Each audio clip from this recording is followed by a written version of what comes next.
Good afternoon and welcome. My name is Chris Paxson. I'm Dean of the Woodrow Wilson School, and I am personally thrilled that U.S. Secretary of Education Arne Duncan is visiting with us today. Before we start, I want to acknowledge my colleague, Hugh Price, who's sitting on the end there, who had the good sense to invite Secretary Duncan to visit Princeton, so you can thank him. Hugh is the John L. Weinberg Goldman Sachs and Company visiting professor at the Woodrow Wilson School. He was formerly president and CEO of the National Urban League, and before that was vice president of Rockefeller Foundation. He's published a number of very important books on education, and he's agreed to moderate the Q&A after Secretary Duncan's talk. Our own president, Shirley Tilghman, will introduce Secretary Duncan. As most of you know, Shirley Tilghman is a renowned molecular geneticist. But as a university president, she's known for her very strong support on a variety of educational issues, including support for financial aid, access to education, and especially education in science to students of all ages. So she's a great person to welcome Professor Duncan to the university. So thanks. Shirley.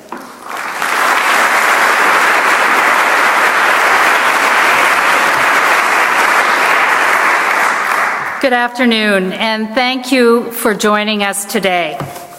So one of the rewards of being president is the opportunity I have to welcome distinguished speakers to our campus, men and women who are changing the world through the abundance of their talents and the power of their convictions. U.S. Secretary of Education Arne Duncan has made the most of both in the course of his career, and I'm honored and delighted to be able to introduce him to you now. Let me begin with his own words.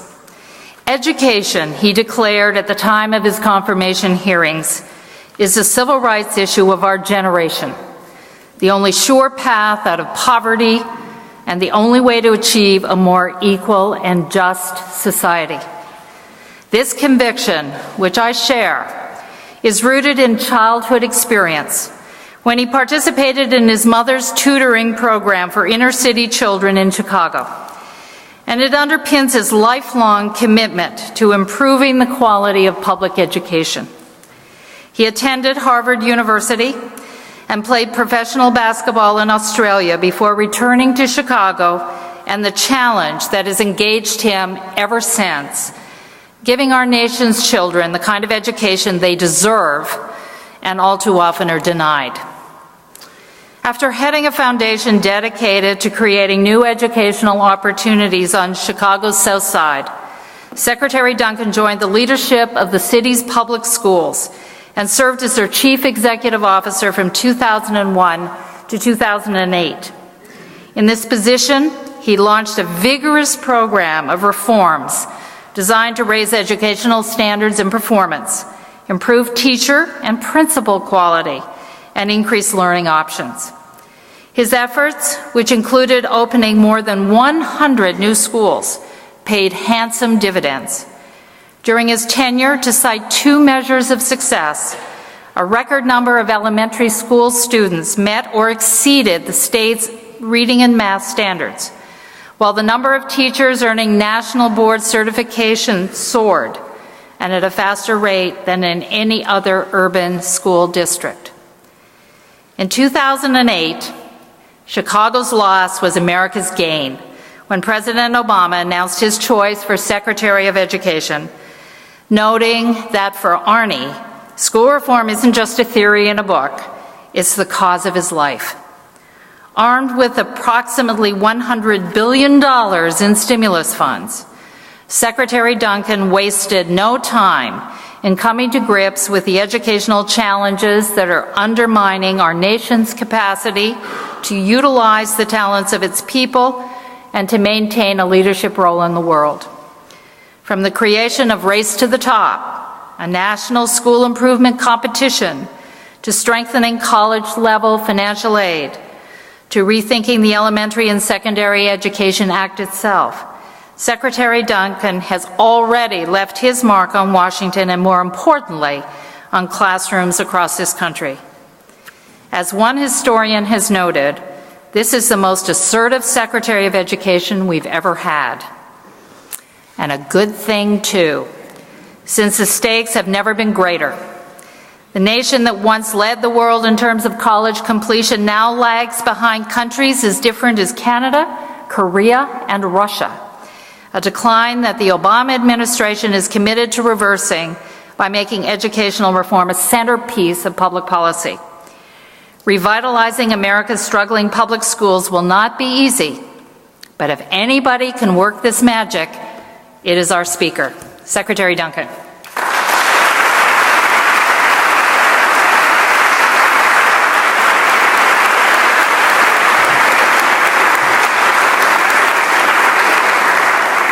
Good afternoon. Thank you so much for the opportunity. President Tilghman, I want to thank you for giving me the chance to come and speak here. And I told her I have to tell a true story on myself, that coming out of high school, I actually wanted to come to Princeton. And my mentor since I was 10 years old is a guy named John Rogers, who still my best friend 36 years later, is a great alumni of Princeton and was captain of the basketball team. And when I left playing basketball in Australia, I went to work for him. But he tried to get Coach Carell interested in me playing here at Princeton. So I came to visit and was all excited and went to the beautiful Jadwin gym. And those of you who know Coach Carell know how honest he is. And he said at the end of the visit, he said, "Arne, I know you love to play basketball, but you're not good enough to play here. And if you want to play college basketball, you need to go someplace else." And so that was a huge blow. I appreciated his honesty. And I think Coach Carell probably won about 95% of his games against Harvard, but I have to tell you, we were 4-2 against him when I was at Harvard. And so, and he's still a good friend, and he says one of the few mistakes he made, but it's fascinating how history turns out. But I would have quite happily played here. We were joking earlier, you just announced a great new basketball coach today, who's a good friend of mine, and hopefully Mitch Henderson will do a great job here. I'm honored to be here. I want to thank Hugh Price for inviting me to be part of this. He's someone I have amazing respect for, who has been a leader in so many different arenas. And when he speaks, I listen very, very closely. And when he gave me the opportunity, it's one I couldn't pass up. I'm going to keep my remarks pretty brief. We don't have a lot of time. This is obviously an amazing group of folks, and I'd much rather have a conversation than a long lecture. So I'll try and lay out sort of where we are, talk about why I feel the sense of urgency that the President talked about, talk about where we're going, and then what the challenges are as we move forward.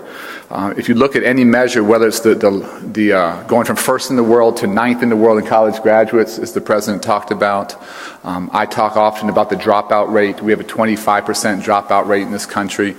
That's 1 million young people leaving our schools for our streets each year. And many of our African American Latino communities, that's closer to 50, 60%. As all of you guys know, there are no good jobs out there today for a high school dropout. Where you see those kinds of numbers, we're basically perpetuating poverty and social failure. At a time of high unemployment, we actually have 2 million jobs, more than 2 million jobs today in our country, high-wage, high-skilled jobs that we can't fill because we're not producing the knowledge workers with the skills to fill those jobs. And the President and I met with a number of CEOs a couple weeks ago, and it was amazing to me how many of them said, "We are desperately trying to hire now, and we can't find the workers to take these jobs." So we as educators have to look in the mirror and say we have to do much better. The third way I look at this is an issue of national security. And this might stun you, but I've done some press conferences with admirals and generals and lots of guys with lots of stripes, and I always feel very safe in those press conferences. But it's actually stunning. Less than 25% of our young people today can qualify to go into the military. 75% don't qualify. They're either academically unprepared, they're physically unfit, or have a criminal record. So I look at this through 3 different lenses. I look at this as the civil rights issue of our generation. I think the dividing line in our country today is much less around race and class than it is around academic opportunity. And give me the poorest child from the toughest community, abject poverty, put that young person in a great early childhood education program, put him in a great elementary school, put him in a middle school where he can take algebra in 8th grade, put him in a high school where he can take AP classes, and I'm actually very, very optimistic about that young person's future. Put them in a high school that's one of our nation's dropout factories. Again, with 40, 50, 60% dropout rates, we're not going to get there. We're not going to get there. We're part of the problem. So whether you look at it as a civil rights issue, as an economic imperative, as an issue of national security, and I look at it through all 3 of those lenses, we have to get better faster than we ever have educationally. And education is very, very slow to move. It's something that we struggle with. Our calendar is still based upon the agrarian calendar. Not too many of our children are still working in the fields these days, but somehow we have a 19th century model for a 21st century economy. Why are we so slow to move? Technology has transformed how we interact socially. It's transformed how we do business. Technology is leading to democratic revolutions around the globe. Technology has barely moved how we educate young people. And so we have to find out in a tough time how to do more with less, how to get better faster than ever before, and look at it as a crisis as an opportunity. So the challenges are real. The challenges are urgent. Companies, jobs, businesses are going to go to where the knowledge workers are. And we're not competing in Princeton or in New Jersey or in the United States for jobs. We're competing with folks in India and China and South Korea and Singapore and Finland.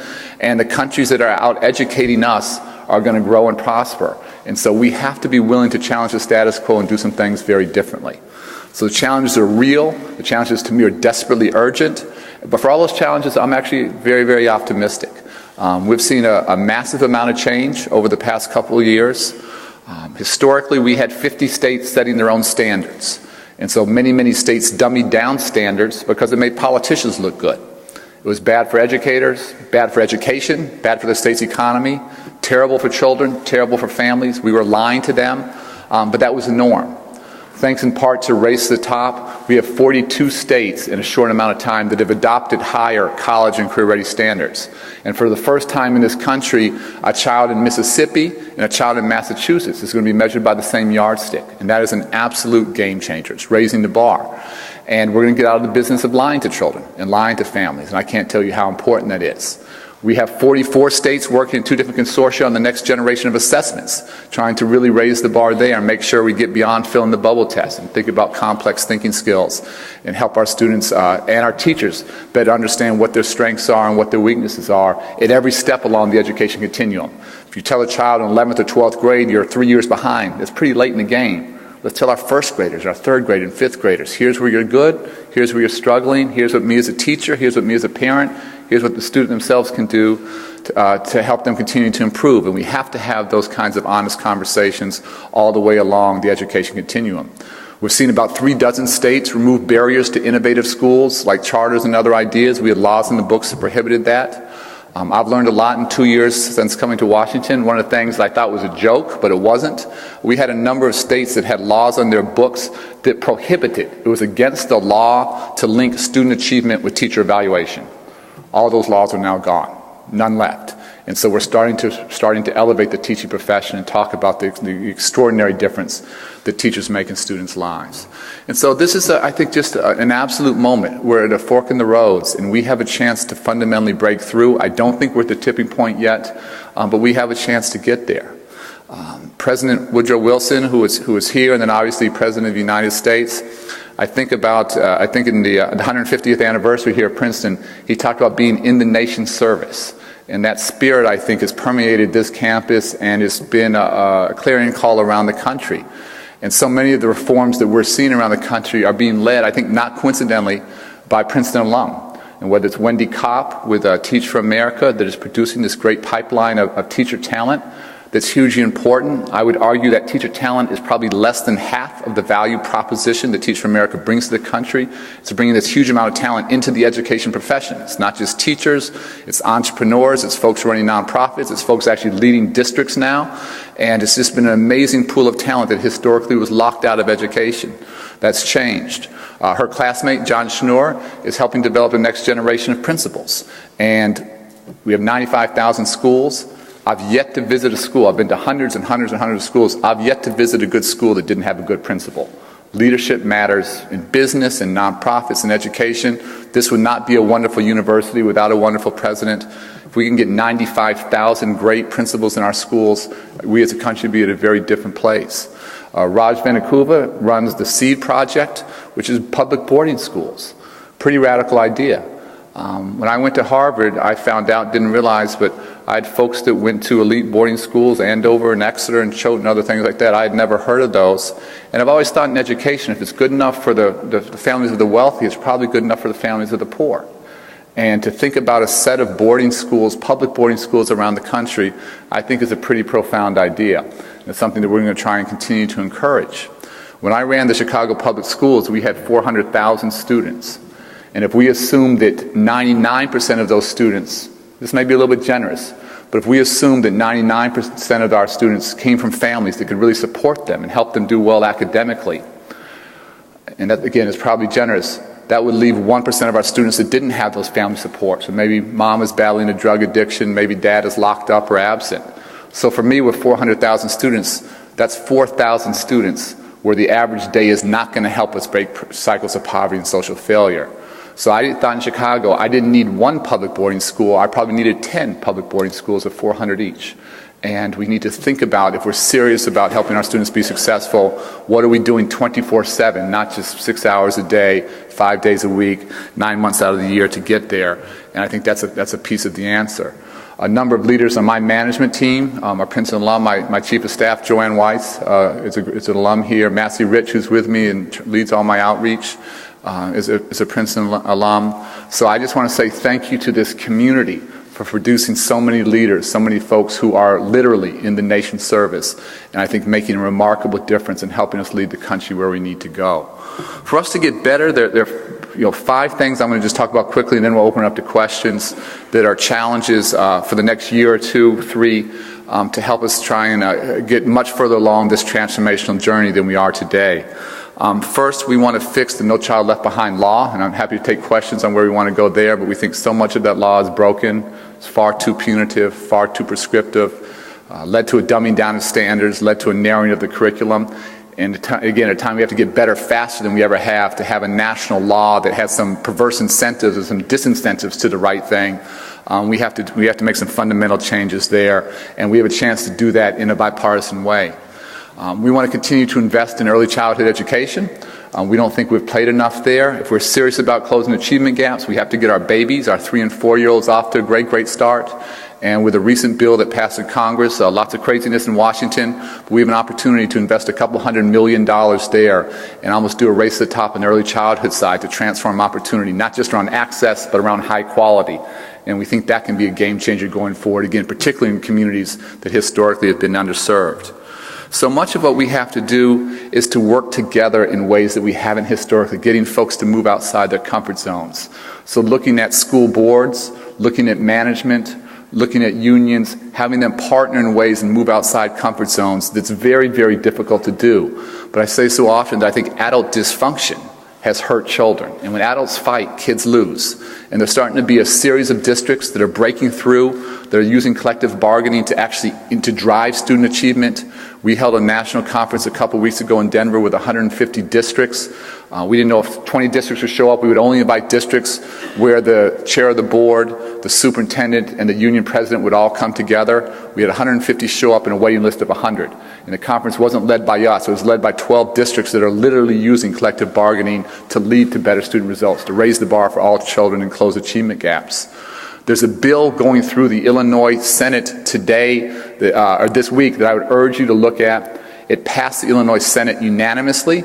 Coming from Illinois, I can tell you if we had a bill saying this month is April, that would not have passed unanimously. I am stunned. The business community, the union, nonprofits have all come together behind that. It needs to pass the House. It makes it much harder to get seniority. It makes it easier to remove teachers where it's not working. It elevates the profession. It rewards excellence.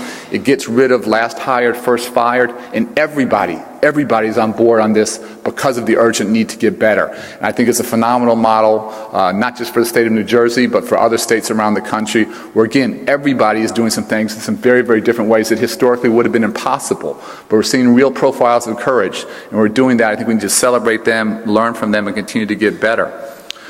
We have to recruit the next generation of teachers to come in our classrooms. We have a baby boomer generation that's moving towards retirement. We're going to need 1 million new teachers to come in over the next 4 to 6 years. That presents a real challenge, presents an amazing opportunity. And our ability to attract and retain the next generation of talent is going to shape public education for the next 25, 30 years. It's a total generational shift. We have an impact long after I'm gone from Washington. And so we're putting a huge amount of time and energy and literally traveling the country to recruit that next generation of talent to come in. And I'd urge many of our undergraduates and graduate students here to think about coming in. And teaching is not for the faint of heart. If you're looking for an easy job, this is not the one for you. But I just can't think of a better way to make a difference in our country. I can't think of a better way to transform opportunities for children. We're trying to do everything we can to elevate the profession, to strengthen the profession. We have a number of teacher contracts now in districts around the country where a phenomenal teacher, 28, 29, 30 years old, can make $100,000. Teachers go into education for the most altruistic of reasons, but you shouldn't have to sign a vow of poverty to do that. We have to continue to strengthen the profession. We have to continue to reward excellence. There are many things we're still fighting about and with Congress. One thing that passed that I urge you to look at, this is the law, is something called income-based repayment, IBR.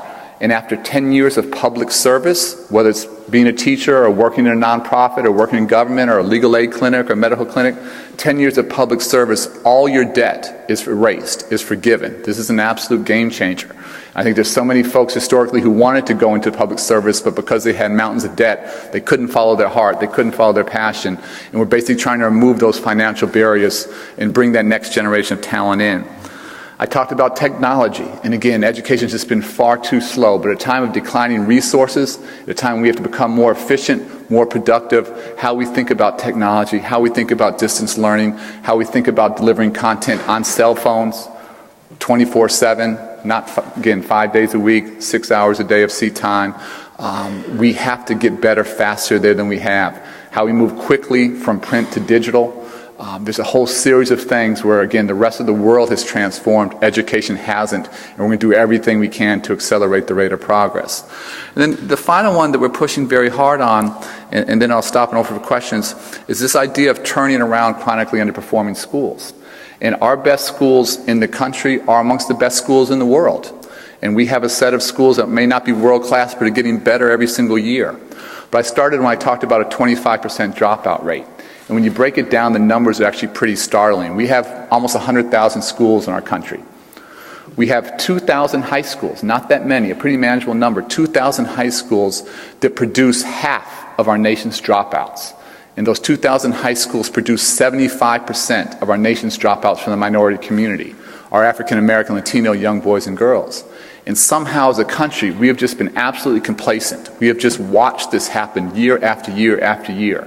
This is some of the toughest work in the country, some of the most controversial, and I would argue some of the most important. Our Race to the Top initiative has gotten all the press. That's fine. That's $4 billion for the country. We're putting $4 billion behind the bottom 5% of schools. It's a massively disproportionate investment, not in the status quo, but in a radically different vision of what it takes to be successful. So if you need to have schools open 2, 3, 4 hours extra after school, use our money to do it. If you want to be open all day Saturdays, all day over the summer, use our money to do it.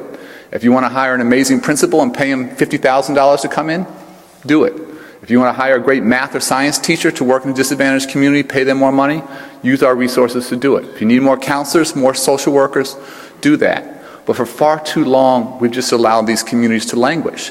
And our communities cannot be strong when the majority of students coming out of those communities are dropping out. It's absolutely impossible.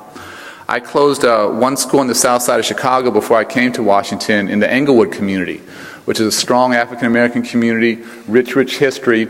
But at the time when I did it, we had a 60% dropout rate at that school, and 4% of students are reading at grade level. So we phased out the old school, brought in 3 innovative schools, same building. This was 5 years ago. The first graduating class of one of those schools was an all-boys school. The first graduating class, they had 107 young men, 107 graduated, 107 all went to 4-year universities, urban prep.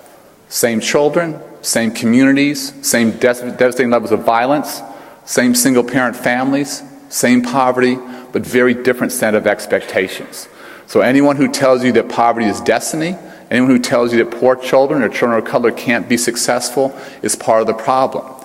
What I'll never forget is we went through a huge amount of controversy to close that and phase it out and do that a few other places. During that process, I received a call from a man named Don Stewart. Some of you may know Don Stewart. Don Stewart was president of Spelman College. He was president of College Board. At the time, he was the president of the Chicago Community Trust. And Don called and he said, "Arne, you're not going to believe this, but 50 years ago, I was supposed to go to Englewood High School. And my mother wouldn't let me go to Englewood High School because it wasn't a good school." It just made me think, over those 5 decades, how many Don Stewarts did we lose? How much talent did we lose because we just allowed the status quo to exist? So we're going to continue to push very, very hard on those ones that are non-performing. We want to bring in the best of talent to help turn those schools around. But when we do that and we work with a sense of urgency, our students can be extraordinarily successful.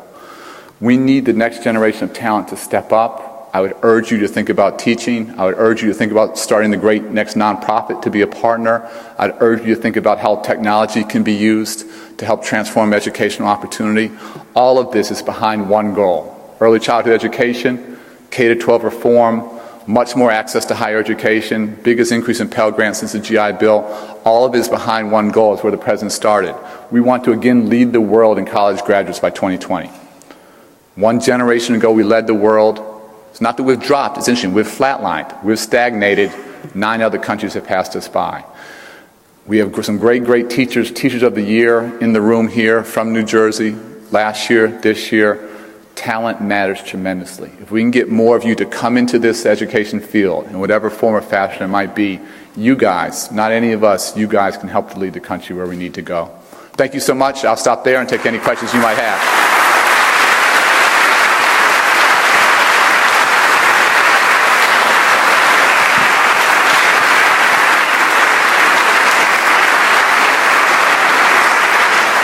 We will open the floor for questions while people are gathering their thoughts. Let me exercise the prerogative of having the mic just to ask one. Since Princeton is the birthplace of Teach for America, thanks to Wendy Kopp's vision, I'm curious whether you feel that the financial pressure on states and on school districts and some of the political pressure that's being placed on teachers and teachers' unions will dissuade future generations of young people from going into the profession. It is a concern. And I think we have to, as a country, continue to elevate the teaching profession. I look at those countries. I spend more and more of my time looking at other countries because we are competing again in a global marketplace. And so those countries that are today out educating us, places like Singapore, South Korea, Finland. In South Korea, it's very, very interesting. Their teachers are known as nation builders. It's a really profound concept. They're nation builders. Well, I think our teachers are nation builders. But somehow we've beaten down the profession, we've demeaned the profession, and we have to find ways to elevate it and strengthen it. That's our teacher recruitment campaign is part of that. And so I think some of this heated rhetoric is not helpful. But again, there are counterexamples. Places like Illinois I talked about, places like Massachusetts, places like Delaware, where everybody is showing courage. People are moving outside their comfort zones, and where I think we can continue to have great opportunities to have young people come in. The other challenge here that's hard for people, right now, unfortunately, due to budget cuts, we have some places that are laying teachers off. So some people are asking me, why are you out recruiting teachers at the same time where some teachers are being let go? Part of my job is to look over the horizon. And again, despite the tough budget times now, we're going to need about 1 million teachers over the next 4 to 6 years, and we need to start preparing for that immediately. Okay, thank you. We have several people out who have mics, and they have the hats on. We'll start with questions from students. Let me just down in the front here. This young woman right here. Here comes the mic. Thank you for calling me a student. I'm not a student, though. Could have fooled me. My name's Liz Kirby. I'm the principal of Kenwood Academy High School on the south side of Chicago that Secretary Duncan has been to numerous times. My question is, what can I anticipate in CLB looking like as the changes start to roll out? How will my life feel different? Hopefully significantly. And for you, those of you who don't know Liz is, I don't say this lightly, is one of the best principals I've ever seen. And if we...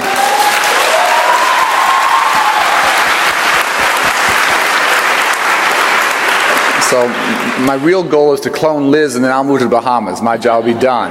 And what she's doing there and the commitment she's shown for years is extraordinary. So I talked about some of the challenges with No Child Left Behind: too punitive, too prescriptive, dumbing down standards, narrowed the curriculum. We have to reverse all of that. We have to reward excellence. We have to look at growth and gain, not absolute test scores. Our graduation rate's going up. More students going to college. I want to shine a huge spotlight on success. great teachers, great principals, great schools, great districts, great states that are raising the bar and closing achievement gaps. We want to give them a lot more resources. I want Washington to frankly get out of the way in most situations, provide a lot more flexibility. You may remember, Liz, when I ran public schools, I almost had to sue our Department of Education for the right to tutor our kids after school. It was the craziest battle ever. I won it, but why did I have to fight the federal government to do that? For me, the grand bargain is where folks are raising standards, high bar, college and career standards. Again, 42 states have done it, including Illinois. We should get out of the way, hold folks accountable to that high bar, but give local educators a lot more room to move, a lot more flexibility. 20% of your resources now have to go to choice and supplemental services. I want to give that money back to you, hold you accountable for using it in a wise way. But again, particularly in tough budget times, I think we should be much more flexible in the use of resources. You know what your children need much better than we do. Give you a lot more room to move there. Continue to support states raising standards and better assessments.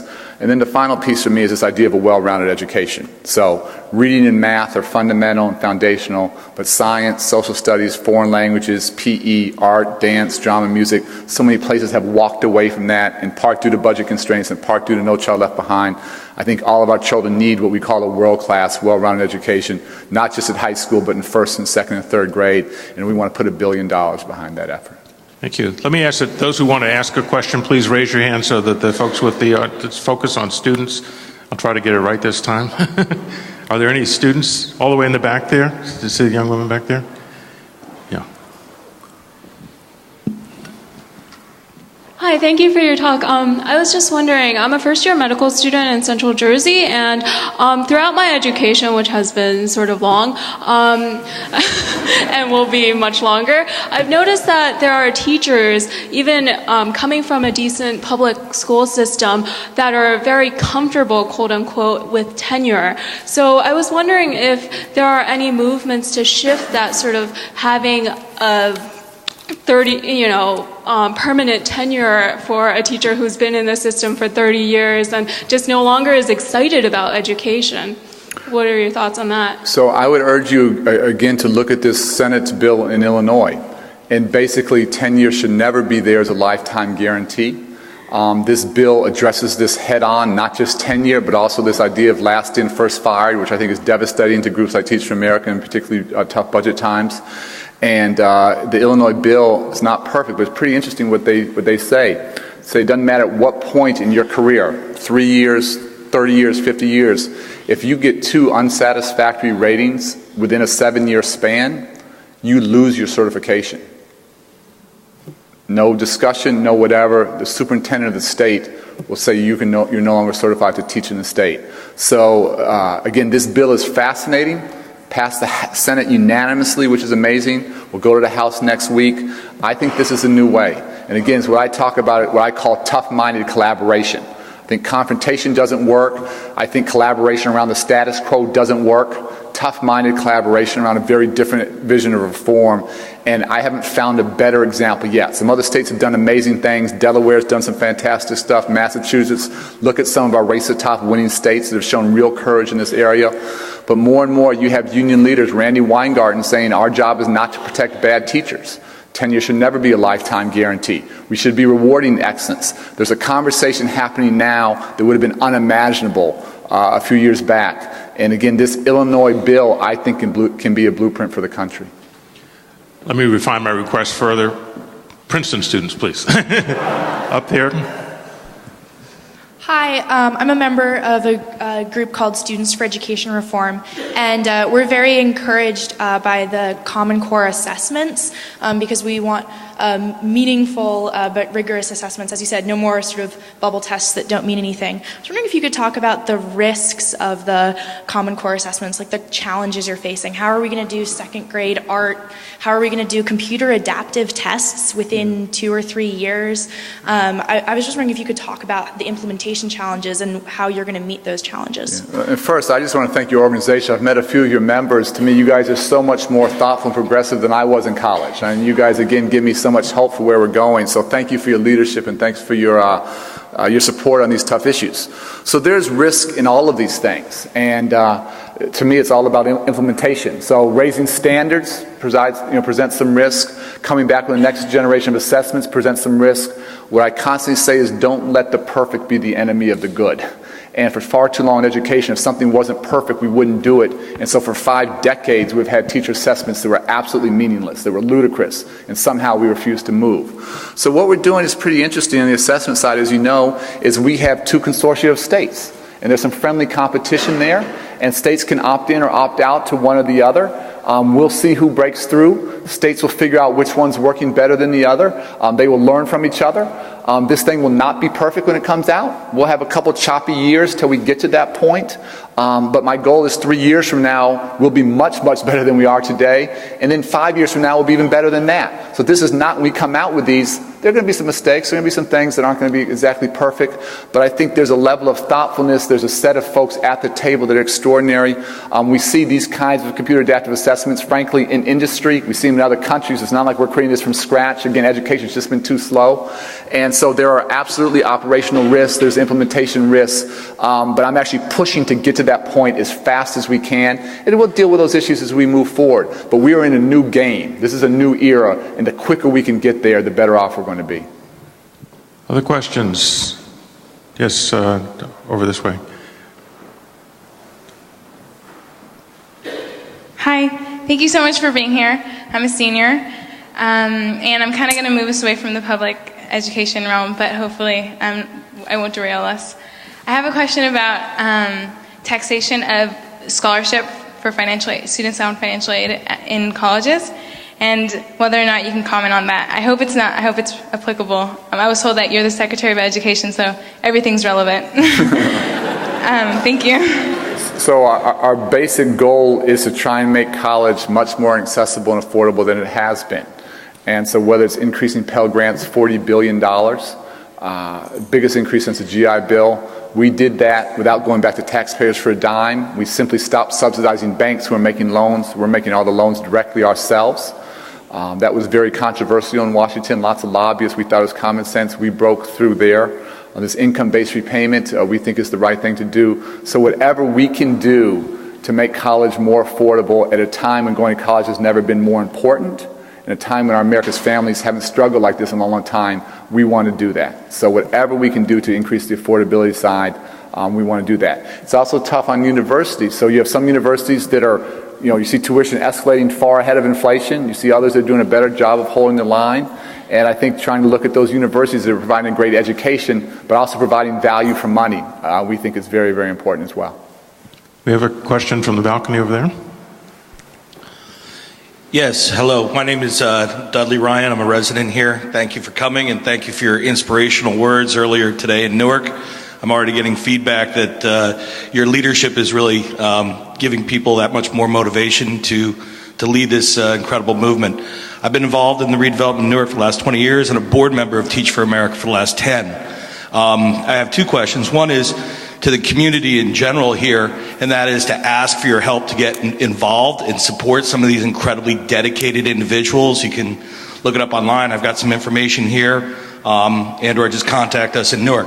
And secondly is for you, Secretary, are there any plans to make appeals to the community itself to help and support this effort that a lot of these folks are making? 2 great questions. And first, thanks so much for your service on two great causes. The Newark one is fascinating to me, and I really tried to challenge the Newark community today to think about how you go from a system in which far too many children are being undereducated and have been for a long time. And the goal in Newark should be to be the best urban school district in the country 5 years from now. This is not a 20-year plan. And I think there are lots of building blocks in place. You have a strong mayor there. You have a community starting to unite behind this. The funding, there's never enough money, but very significant resources there. And so I think there's a unique opportunity to absolutely leapfrog many other districts and to lead the country. It's a manageable size, not too large. And I think what the community there is starting to really realize is that you can't be a great city without a great school system. It's just absolutely impossible. And so I'm going to do whatever I can to be supportive. They're in the process of selecting a new superintendent to come in. I've had a number of conversations, feel very, very good about the direction they're going. What I also say is that superintendent, nobody can do this by themselves. The school system can't do it by themselves. Everybody, the mayor, The business community, the philanthropic community, the nonprofits, the faith-based have to rally behind that. But if that community comes behind it, I think Newark can get better faster than so many other places. Not to go on too long on this, the district that I've been just fascinated by is New Orleans. And I've been to New Orleans 5 or 6 times. New Orleans had a desperately dysfunctional education system 5 years ago. And then Hurricane Katrina hit. And what everyone in New Orleans continues to tell me is that that was this horrible wake-up call. And that district in those past 5 years has gotten better faster than any other school district in Louisiana, one of the fastest, if not the fastest improving district in the country. And so my question for all of you and my question for the country is, how do we get that sense of urgency? How do we drive that kind of change without a devastating natural disaster? Why does it take a Hurricane Katrina to wake us up to the deep dysfunction in so many of our school districts? And I think it gets to your second point of how we awaken the community. And this is one that I really struggle with and want to continue to get better. I talked about South Korea, a country that's absolutely out-educating us today. President Obama, when he visited with the President of South Korea, always asked about education. And he asked the President of South Korea, what's your biggest educational challenge? And the President of South Korea said right away, he said, my biggest challenge in education is that my parents are too demanding. And even my poorest families demand a world-class education. And I have to spend millions of dollars to import lots of teachers who teach English because my parents demand they learn English in first grade, not in second. So when we hear that, we sort of laugh, but we also cringe. I wish we had a lot more parents beating down Congressman Holt's door and beating down my door and beating down the governor's door saying we got to get better faster. So much of the pressure is to slow down and preserve the status quo. And so thinking about how this becomes a movement, I'm trying to spend a lot of time studying the civil rights movement. When the demand came not from Washington, not from on high, the demand came from the streets, the demand came from the community. And how we make education the next great movement in our country is a point we have to get to. And if we can get to that point, again, it doesn't matter if I'm here, President Obama's here, South Korea's education system is going to continue to get stronger because who's ever in power, parents are going to demand it. It's going to happen. We're not there as a country, and we got to get to that point. We have a question down front. Well, excuse me. Okay, why don't you go ahead, and then the woman up front. You'll be next. Again, thank you for coming. I'm a second-year master's student at the Woodrow Wilson School. In the midst of increasingly charged political debate on policy generally, especially as elections are getting closer and closer within the coming months and years, I'm wondering what you believe to be the biggest challenges that you see in national debate overlooking education policy changes that you're looking to make in your remaining time. So it's an issue. One, the media loves when people are yelling at each other and screaming at each other and acting crazy. That's great headlines. What I'm trying to do here and other places is talk about the Illinois example, where no one is yelling, no one's screaming. I'm sure they're yelling and screaming behind closed doors. I'm sure there's huge debate. But they walked out of the room and did the right thing. So part of my job is to use the bully pulpit to challenge the status quo when things aren't working well, but also shine a spotlight when people are showing real courage and doing some things very, very differently. I always, in Chicago, if we had one of our students do something crazy, that was always a lead story on the 9 o'clock news. But we had hundreds of thousands of students who every single day were sometimes beating incredible odds just to get to school every single day and do the right thing, and the media never talks about that. So I think part of what we have to do is to celebrate the successes, to shine a spotlight on those profiles of courage where people aren't screaming at each other, where the adults aren't dysfunctional and they're getting the right thing done. And if we can start to use that to create our own sense of momentum, then we have a chance. So, the divisiveness, the craziness you see in Washington, part of that's real. There's a reality there, but there's also a whole set of folks that are serious and trying to get something done better. I continue to think that education has to be that one issue that you put politics and ideology to the side. We all have a common interest in getting this thing done, and we have to leave all the craziness alone. And I think we have to sort of continue to try and lead by example in that area. Okay, the woman up front has been very patient, and then we'll go over to my left. Good afternoon, Secretary Duncan. My name is Cynthia Rice. I'm from the Advocates for Children of New Jersey. We're a multi-issue child advocacy group located in Newark, I think just around the corner from where you were earlier today. Just this month, the Annie Casey Foundation, there was a report that was released that said 1 in 6 third graders who are not reading proficiently will not graduate from high school in the 4 years, which is 4 times the 4 times increase of students who are reading proficiently. So clearly it's key that we look at our early learning systems, certainly not at third grade, but looking at strong and aligned, coordinated preschool through third grade systems to ensure that we have less children who are not proficient in third grade. And yet what we see at our own state policy and certainly at the federal policy, that our policies, our funding streams, and frankly mind frames, we continue to silo our early learning systems. Preschool continues to be very, very separate from kindergarten and first through third grade. So if we're talking about looking at a strong continuum, and looking at education reform, particularly in NCLB, what types of changes do you see are warranted to make sure we have less children who are not reading proficiently in third grade? Yeah. So a couple thoughts. First of all, Annie Casey's work, I think, has been great in bringing together a lot of these historically siloed groups to work together in a common agenda. And so I've been very supportive, came to their launch, and I think they're helping to move the conversation in a very different way. One thing I didn't mention in ESEA reauthorization is it's called the Elementary and Secondary Education Act. We should have preschool in there. And so we're talking about that. Senator Harkin is talking about this. This is, P to 12. I would say birth to 12 or prenatal to 12. I'm going to figure out how we can do this, but you can't start soon enough. And so in a real and symbolic way, we're trying to set a different tone.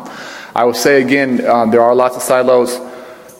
We're trying to lead by example. Secretary Sebelius and HHS, which is most of the money, we've had an amazing partnership with Head Start. They're starting to do some things very differently. And our staff, Jacqueline Jones, her point person, Joan Lombardi, are talking on a daily basis.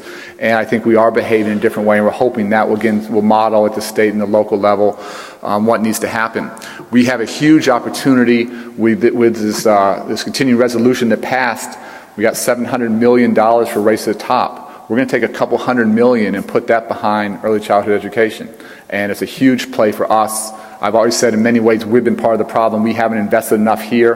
This gives us a massive opportunity. So we're going to think through how do we drive the kind of change in the early childhood space that we've driven in the K-12 space. How do we break down those silos? How do we incent that? And so any thoughts would be wide open, but we're going to come out with something pretty soon with lots of money on the table, but if folks behave very, very differently. And the amount of change we saw thanks to Race to the Top was extraordinary. My hope is that we're as successful, if not more successful, on the early childhood space. The final thing I'll say, a little bit, so the coordination is important. We can encourage and send it. The thing that's most disturbing to me about not teaching children to read by third grade is so many of our children, and particularly our young boys of color, if they're not reading by third grade, they get labeled special education. And when folks get labeled special education, that's like a lifetime label. You never come out from it. And you look at who goes into special ed, 60% of those students are LD, learning disabled, and it's simply because we didn't teach them how to read. And if we can do a much better job there, we'll see a lot more of our black and brown boys be much more successful long term than they are today. And I think it's been just this insidious bailout because we didn't do the hard work at the front end to help them be successful. The final thing I'll say is, obviously, as you said, third grade is late. We know in kindergarten what students are struggling. You ask any kindergarten teacher, and they will tell you who are those 2 or 3 or 4 students who don't have the supports at home, who need the extra help. We announced 2 weeks ago the United Way. They're putting together an effort to recruit 1 million volunteers to be mentors, to be role models. And I'm pushing them not to do it at the high school level, but young. So it's not directly around early literacy, but it's if we know those students who are having a hard time, who are missing days of school, whose attendance aren't good, why do we wait until they're dropping out to intervene? And if we could go school by school, particularly in these areas where the high school dropout rates are high, and put this set of innovations and supports all the way down to pre-K and K, if we can get those young people, again, a nonprofit, a faith-based institution, social service agency, schools can't do all this themselves. If you can put some adult in that child's life from that earliest point on, they're going to do very, very well. And growing up as a part of my mother's after-school tutoring program, I've just seen this all my life, that children from horrendous situations, because of my mom and other people, did amazingly well. But you have to be there for a long haul, and you got to start early. I'm afraid we're going to have to wrap. The Secretary of Staff told me he has a date with the Dinky at a couple of minutes after 5. So we could go on for a couple of hours, but he does have to move on. Before we give him a hearty round of applause, please remain seated until he leaves the hall. And with that, You saw the most muscular education policy coming out of Washington we've ever seen. Mr. Secretary, thank you so much for gracing us with your presence. Thanks so much.